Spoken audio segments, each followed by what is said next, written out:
Hay personas que parecen destinadas al éxito y otras que parecen destinadas a sobrevivir. Jenny Rivera pertenecía al segundo grupo. Bendecida. No hay otra palabra más que sentirme bendecida, muy afortunada, muy querida.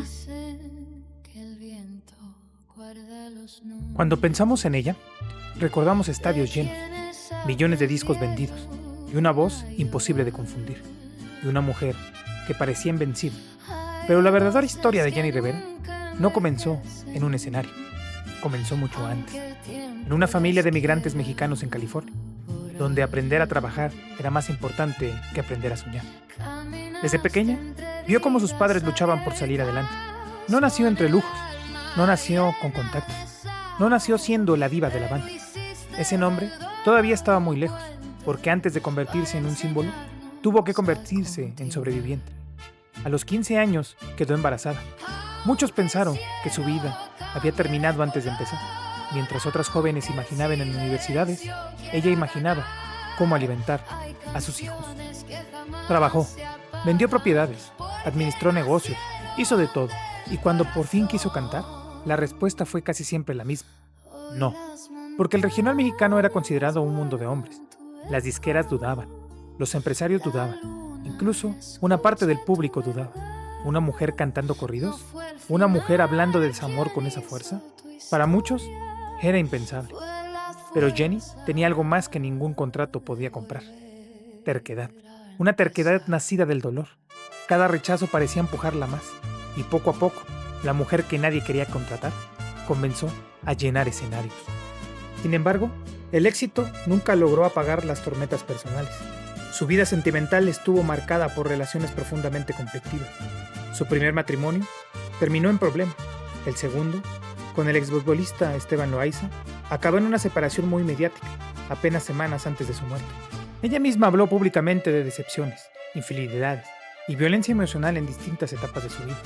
En entrevistas decía algo que hoy suena casi profético: no quiero volver a sufrir. Pero parecía que el sufrimiento siempre encontraba el camino hacia ella. Hubo otro golpe todavía más difícil, uno del que casi nadie logra recuperarse completamente: la acusación pública contra su entonces esposo por presunto abuso hacia su hija Chiquis. Provocó una fractura familiar que jamás sanó del todo.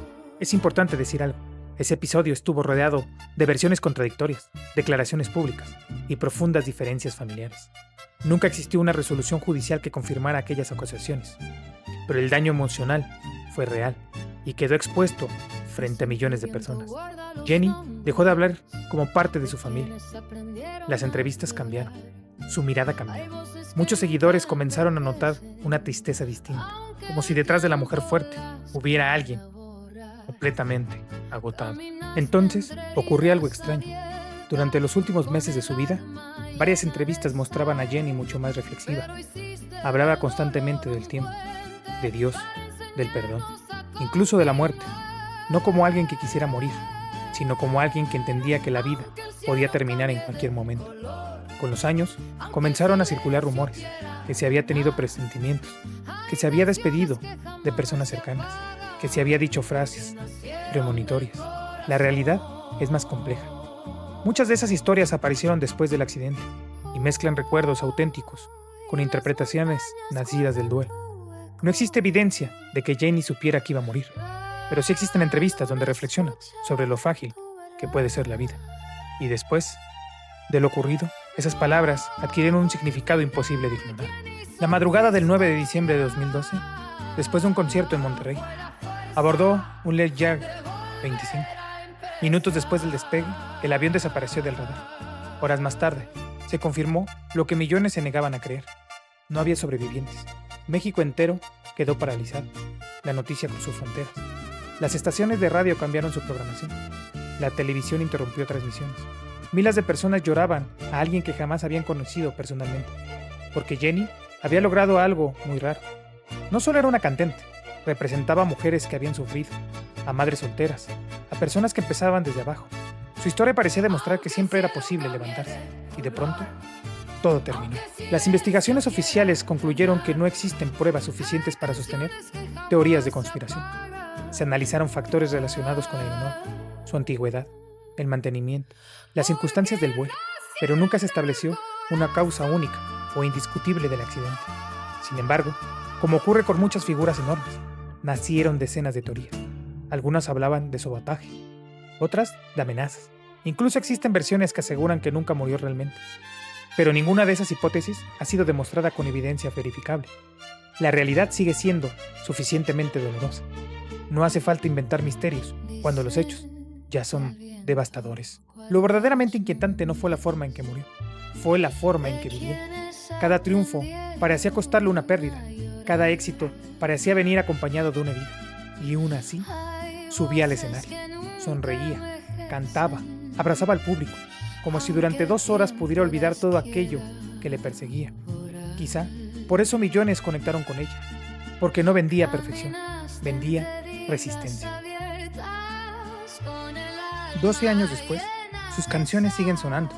Las nuevas generaciones descubren su historia, y quienes crecieron escuchándola todavía sienten un nudo en la garganta cuando aparece su voz. Porque algunas personas no desaparecen cuando mueren, permanecen en los recuerdos, en las heridas, en las canciones, en esas noches donde alguien necesita escuchar que todavía vale la pena seguir adelante. Tal vez la mayor tragedia de Jenni Rivera nunca fue aquel accidente en las montañas de Nuevo León. Tal vez comenzó muchos años antes, cada vez que tuvo que demostrar que sí podía, y cada vez que volvió a levantarse, cada vez que escondió una lágrima para no romperse frente al mundo. Nos gusta pensar que las personas famosas viven lejos del dolor, pero historias como la de Jenni nos recuerdan exactamente lo contrario. El éxito puede llenar estadios, pero no siempre llena los vacíos del corazón. Quizás esa sea la razón por la que su voz sigue viva, porque cuando Jenni cantaba, no parecía una estrella, parecía alguien diciéndonos: yo también he sufrido, y tal vez eso era lo que realmente le hacía inolvidable. Si esa historia te hizo recordar que incluso las personas más fuertes cargan heridas invisibles, acompáñanos en Dimensión Caótica. Aquí no contamos las leyendas para asustar, contamos las historias humanas que el tiempo se niega a olvidar. Suscríbete y activa la campana, porque todavía quedan muchas voces esperando a ser escuchadas.